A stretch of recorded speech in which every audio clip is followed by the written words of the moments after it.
Hello बच्चों, पटेल साहब की रैपिड रिवीजन क्लास में आपका स्वागत है। आज अपन क्लास 10 के टॉपिक बहुपद के बारे में अध्ययन करेंगे।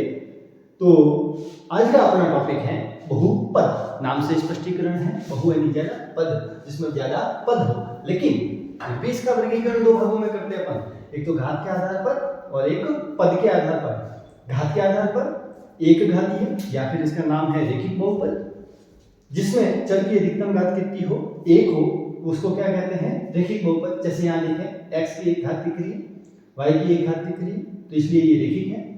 द्विघात बहुपद जिसमें चर की अधिकतम घात कितनी हो, 2 हो। जैसे एग्जांपल के तौर पर बात करें x², फिर बात तो देखो x की एक कम होगी, मतलब मैक्सिमम जो सबसे बड़ी घात है वो 2 है। इसमें मैक्सिमम जो घात है वो 2 है, इसको कहते हैं द्विघात बहुपद। फिर बात करते हैं त्रिघात की, जिसमें चर की अधिकतम घात कितनी हो, 3। तो यहाँ देखो अधिकतम घात कितनी दिख रही है, 3, उसके बाद इसके कम दिख रही है, यहाँ पर भी अधिकतम घात 3 दिख रही है, फिर 2, फिर 1। क्लियर है। पद के आधार पर बात करें, एक पदीय, नाम से स्पष्टीकरण है, एक पद हो। देखो 9y, देखो गुणा में पद नहीं बढ़ते, ये थोड़ा ध्यान रखें। 9y लिखा है, गुणा में पद नहीं बढ़ते हैं, तो 9y एक ही पद गिना जाएगा, 6y एक ही पद गिना जाएगा, 8 ये अचर बहुपद में आता है जिसमें एक पद है। आप ये भी लिख सकते हो 3x², ये भी एक पद है। ध्यान रखें, गुणा में पद नहीं बढ़ते हैं। द्विपदीय जिसमें पदों की संख्या कितनी हो, 2। 3y + 9, देखो बीच में प्लस आ गया, इसलिए एक पद इस साइड रहेगा, एक पद इस साइड। बीच में ध्यान रखें, प्लस आए या माइनस आए, पद बढ़ जाएंगे। प्लस आने के कारण ये एक पद हो गया, एक पद ये हो गया, माइनस आने के कारण ये एक पद हो गया, ये एक पद हो गया, तो इसको क्या कहा जाएगा, द्विपदीय। त्रिपदीय पदों की संख्या कितनी हो, 3 हो। y³ 6y² + 6 1 2 3, 1 2 3। मैंने वर्गीकरण कितने भागों में किया, 2 भागों में, पद के आधार पर और घात के आधार पर। आप स्क्रीनशॉट खींचना चाहो तो खींच सकते हो। हाँ, नेक्स्ट अपने पास है शून्य। ध्यान रहे, शून्य क्या होता है, शून्य एक ऐसा चर जिसके कारण बहुपद का मान क्या हो जाए, शून्य। चर का ऐसा मान होना चाहिए जिसके कारण बहुपद का मान क्या हो जाए, शून्य, वो शून्य। तो नाम में से स्पष्टीकरण है, शून्य करने वाला चर शून्य कहलाता है। शून्य करने वाला चर क्या कहलाता है, शून्य। देखो फिर बात करते हैं घात के आधार पर। शून्यकों की संख्या डायरेक्ट निकालनी हो तो कैसे निकालेंगे, घात के आधार पर शून्यकों की संख्या बात करें तो आप देखो, अभी मैंने आपको बता चुका हूँ, घात अधिकतम घात कितनी है, 2, तो शून्य कितने होंगे, 2। इसकी अधिकतम घात कितनी है, n, शून्य कितने होंगे, n। इसकी अधिकतम घात कितनी है, 3, शून्य कितने होंगे, 3। Topic complete. शून्य का जो घात है उसके आधार पर यदि शून्य का आपको बताने को कहा जाए, आराम से बता सकते हैं। नेक्स्ट, ग्राफ के आधार पर शून्यकों की संख्या। ग्राफ को देख के पता लगाना है कि शून्य कितने होंगे। ध्यान रहे, ग्राफ x अक्ष को जितनी बार काटेगा उतने शून्य होंगे। यहाँ पर ये देखो, ये ग्राफ जो है वो x अक्ष को कितनी बार काट रहा है, 1 2 3 4 5, कितनी बार काट रहा है, 5 बार। शून्यकों की संख्या कितनी होगी, 5। यहाँ पर बात करें, ये x अक्ष को नहीं काट रहा, y अक्ष से काट रहा है, तो y अक्ष से गिना नहीं जाएगा, केवल x अक्ष से। तो ध्यान रखें, इसके शून्यकों की संख्या कितनी होगी, 0। ये जो वक्र है ये x अक्ष को 2 बार काटता है, इसलिए इसके शून्यकों की संख्या कितनी होगी, 2। ये 1 2 3 4, शून्यकों की संख्या कितनी होगी, 4। तो इस पेज में अपन ने अध्ययन किया शून्य क्या होते हैं, घात के आधार पर शून्यकों की संख्या और ग्राफ के आधार पर शून्यकों की संख्या। इसकी शॉर्ट खींच सकते। नेक्स्ट है मानक द्विघात बहुपद। ध्यान रहे, मानक द्विघात बहुपद एग्जाम में पूछा जा सकता है। तो मानक द्विघात बहुपद जो होता है वो px से लिखा जाता है। सर p का मतलब क्या होता है, p इंग्लिश वर्जन पॉलिनोमियल से बना है, तो पॉलिनोमियल का p उठाए। ये पॉलिनोमियल किसका है, x टर्म में है, तो x टर्म में बना बहुपद जिसका मानक द्विघात जो बहुपद होता है लिखा जाता है ax² + bx + c। ध्यान रहे, पहले x की अधिकतम घात, फिर एक घात, फिर कोई घात नहीं अर्थात अचर। इसमें घात देखी जाए तो कितनी है, अधिकतम 2, तो बहुपद की बाहर घात भी कितनी कहलाएगी, 2। गुणांक की बात करें, a गुणांक है, b गुणांक है, c गुणांक है। ध्यान रहे, x² का गुणांक a, x का गुणांक b और जो c है वो भी गुणांक कहलाएगा, तो x⁴ 0 का गुणांक होता है। अब नेक्स्ट टॉपिक है शून्य, गुणांक और गुणनखंड से परिचित। अक्सर बच्चों में ये डाउट रहता है कि सर शून्य क्या होता है, गुणांक क्या होता है और गुणनखंड क्या होता है, इसके बारे में थोड़ा अध्ययन कर लेते हैं। मैंने ये द्विघात बहुपद लिया, जब इसको आपने हल किया होगा x² + 5x + 6 को हल किया होगा तो इस प्रकार से टुकड़े आए थे x + 3 और x + 2। कैसे आए थे? आपने ऐसी संख्या सोची होगी जिसका गुणा करने पर 6 जोड़ने पर 5 है, तो वो दो संख्या कौन सी होती है? एक तो 2 और एक 3। 2 का 3 से गुणा करने पर 6, 2 को 3 से जोड़ने पर 5। जब इसको हल किया होगा तो x + 3 x + 5 x + 2 ऐसा कुछ आया है। फिर इसको जब शून्य निकालते हैं तो इसको 0 के बराबर रखते हैं, इसको भी 0 के बराबर रखते हैं। जब इसको 0 के बराबर रखते हैं तो x बराबर -3 आता है, x बराबर इसको 0 के बराबर रखते हैं तो x बराबर -2 आता है। तो इन तीनों के बारे में अध्ययन करते हैं। जब भी आपको गुणांक के बारे में पूछा जाए तो आप सीधे समीकरण को, बहुपद को देखें और बहुपद को देखने के बाद देखें कि x² के साथ में क्या है। तो x² के साथ में जो भी होगा वो a होगा, गुणांक है। x के साथ में जो भी होगा वो b है, गुणांक है। और जो अचर पद है वो भी गुणांक है। तो गुणांक जो होगा वो 1, 5, 6, ये तीनों क्या कहलाएंगे? गुणांक। कहाँ से पता लगेंगे? द्विघात बहुपद से। फिर इस प्रकार से जो गुणनखंड ये आए, ये जो स्टेप आई है इनको बोलते हैं गुणनखंड। ध्यान रखना, x + 3 ये भी गुणनखंड है और x + 2 ये भी क्या है? गुणनखंड। आगे की बात करें तो जब इनको 0 के बराबर रखा गया तो x बराबर -3 और x बराबर -2 ये क्या रहेंगे? शून्य। तीनों में समझ में आ गया होगा। यहाँ से अपन को क्या मिलते हैं? गुणांक। यहाँ से अपन को क्या मिलते हैं? गुणनखंड। और यहाँ से अपन को क्या मिलते हैं? शून्य। कुल मिला के गुणनखंड को जब 0 के बराबर रखा जाता है तो जो x के मान आते हैं या जो चर के मान आते हैं उन्हीं को क्या बोला जाता है? शून्य। देख लो इसको एक बार, स्क्रीनशॉट खींच लो। नेक्स्ट अपना टॉपिक है द्विघात बहुपद के शून्य को और गुणांकों में संबंध। जब आपने द्विघात बहुपद को सॉल्व किया होगा तो उसके शून्य निकले होंगे। एक संबंध आता है कि शून्य और गुणांकों के बीच में क्या संबंध हो सकता है कि उनके बीच में आपस में संबंध को डिफाइन करने के लिए अपन देखते हैं px बराबर ax² + bx + c। एक मेरे पास द्विघात बहुपद है, इसके दो शून्य मान लिए मैंने, अल्फा और बीटा। ध्यान रखें इसका एक सूत्र होता है कि शून्यकों का जो योग, या तो शून्यकों का योग लिखो या फिर अल्फा + बीटा लिखो। क्यों? क्योंकि मैंने शून्य को पहले से क्या माना है? अल्फा और बीटा। तो शून्यकों का जो योग होता है अल्फा + बीटा वो होता है -b बीटा a।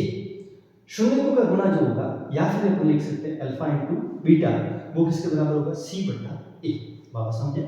शून्यकों का योग -b बीटा a, शून्यकों का गुणा c/a। क्लियर? सर ये फॉर्मूला बनाया है क्या? सही है क्या? चेक करते हैं। यदि सही होगा तो मैं इस साइड से सॉल्व करूंगा और इस साइड से सॉल्व करूंगा, सेम आना चाहिए। तो देखते हैं, मैंने अभी आपको बताया था द्विघात बहुपद लिया था तो इसको हल किया था तो आपने देखा होगा इसके शून्य दो आए थे, एक तो -3 और एक आया था -2। और इसके जो गुणांक थे वो आपको पता है a बराबर 1 मानक समीकरण से जब मानक बहुपद से जब तुलना करूं, b बराबर 5, c बराबर 6। मैं एक बार इनको जो शून्य मुझे मिले हैं इनको मैं जोड़ के देखता हूं। तो शून्यकों का योग मैंने लिखा, -3 को -2 से जोड़ा। आपको पता है दोनों संख्या यदि माइनस की हो तो जुड़ जाती है, लेकिन साइन माइनस का आता है। तो -3 और -2 मिलकर क्या बना? -5। किसके आधार पर मैंने देखा? शून्यकों का योग। अब इसके आधार पर देखते हैं माइनस का b बटा a एवं माइनस का b बटा a। ये माइनस ऐसा का ऐसा, b की जगह क्या भरूंगा? 5, a की जगह क्या भरूंगा? 1। आपको पता है किसी भी संख्या में 1 का भाग देने पर कोई फर्क नहीं पड़ना, वही संख्या आ रही है। तो -5 में 1 का भाग दिया तो क्या है? -5। देखो मैंने इस साइड से जोड़ करके देखा तब भी -5 और माइनस के b बटे a से किया तब भी -5। मतलब मेरा ये सूत्र सही है कि गुणांकों और शून्यकों के बीच में संबंध का जो सूत्र है वो सही।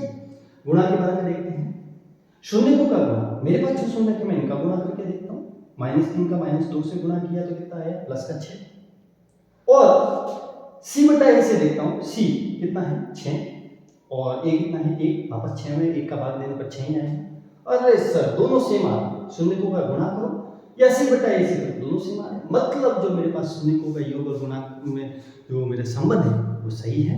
तो ये आपको पता चल गया होगा कि जब आपको कहा जाए कि शून्यकों के गुणांक और उनके शून्यकों के बीच में क्या संबंध होता है तो आप बता सकते हो। देख लो इसको। नेक्स्ट है द्विघात बहुपद का निर्माण। ध्यान रहे जब आपको द्विघात बहुपद दिया हुआ होता है और जब इसको हल करने के लिए कहा जाए अर्थात शून्य निकालने के लिए कहा जाए तो मैंने आपको बता दिया आगे कैसे सॉल्व करते हैं। ऐसी संख्या सोचते हैं कि गुणा करने पर वो आ जाए और जोड़ने पर आ जाए। अब कभी कभार उल्टा पूछ लिया जाता है, उन आपको दे दिया जाएगा शून्य और फिर कहा जाएगा कि द्विघात बहुपद ज्ञात करो। शून्य दे रखे, ध्यान रहे, द्विघात बहुपद का निर्माण करना जब शून्य को दे रखे। तो इसका एक सूत्र है आपके पास, px बराबर एक्स स्क्वायर माइनस शून्यकों का योग ब्रैकेट 1 बाहर x प्लस शून्यकों का गुण। वापस समझे, एक्स स्क्वायर माइनस ब्रैकेट के अंदर शून्यकों का योग, फिर बाहर ब्रैकेट के बाहर x प्लस शून्यकों का गुणा। गलती नहीं होनी चाहिए, पहले माइनस है और बाद में प्लस है, दूसरी गलती। x सेकंड वाले क्वेश्चन के साथ है, मतलब ये अकेला है एक्स स्क्वायर है माइनस शून्यकों के योग के बाहर x प्लस बाद में है, ये गलती अक्सर बच्चे करते हैं। तो ध्यान रहे, यहाँ माइनस है यहाँ प्लस है।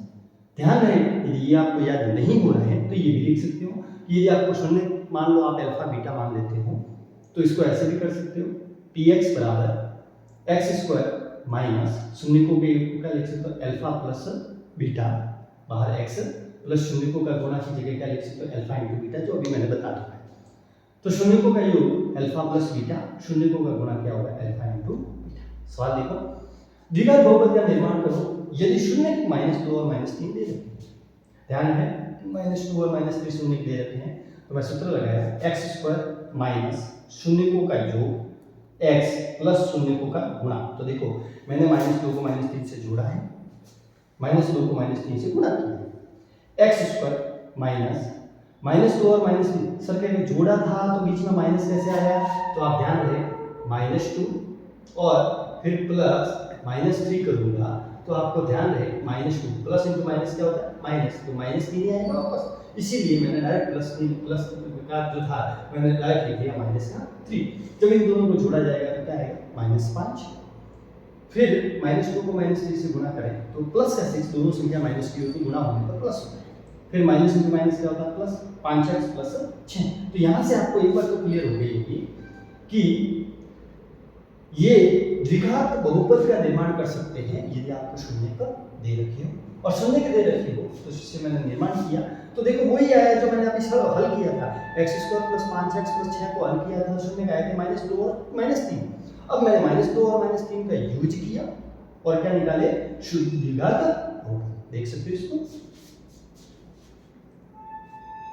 हाँ, द्विघात बहुपद के साथ एक चीज और पूछी जाती है, द्विघात बहुपद के बारे में यदि कहा जाए कि इसके शून्य और गुणांकों के बीच में क्या संबंध होगा वो भी देख लेते हैं। ध्यान दें, इसका जो द्विघात बहुपद है उसका जो मानक समीकरण, मानक जो रूप होता है वो होगा ax³ plus bx² plus cx plus d। वापस समझे, ax³ plus bx² plus cx plus d। इसके जो गुणांक होंगे वो कौन होंगे, a b c d मैंने लिख लिया। इसके जो शून्य होंगे, देखो घात 3 है, शून्य 3 होंगे, मैंने माने अल्फा बीटा गामा, 3 शून्य मानूंगा क्योंकि घात 3 है, अल्फा बीटा गामा। तो शून्यकों का जो जोड़ होता है alpha plus beta plus gamma वो होता है माइनस का b बट्टा a। दोनों शून्यकों का गुणा करके जोड़ alpha beta plus beta gamma plus gamma alpha वो होगा c बट्टा a, और अल्फा बीटा गामा तीनों का जो गुणा होगा वो होगा माइनस का d बट्टा a।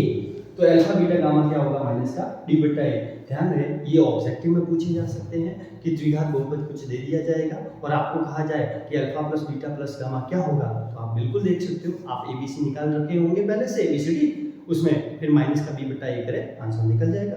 यदि आपको alpha beta beta gamma gamma delta gamma alpha पूछा जाए तो ध्यान रखें एबीसीडी दिया हुआ होगा, उसको पुट करके आंसर निकाल सकते हैं। ध्यान रहे, ये मैंने जो बताया है ये केवल रैपिड रिवीजन है, जिन्होंने याद कर रखा है वो अपन रिवाइज कर रहे हैं। यदि आपको लॉन्ग वीडियो की जरूरत है तो आप कमेंट करें। धन्यवाद।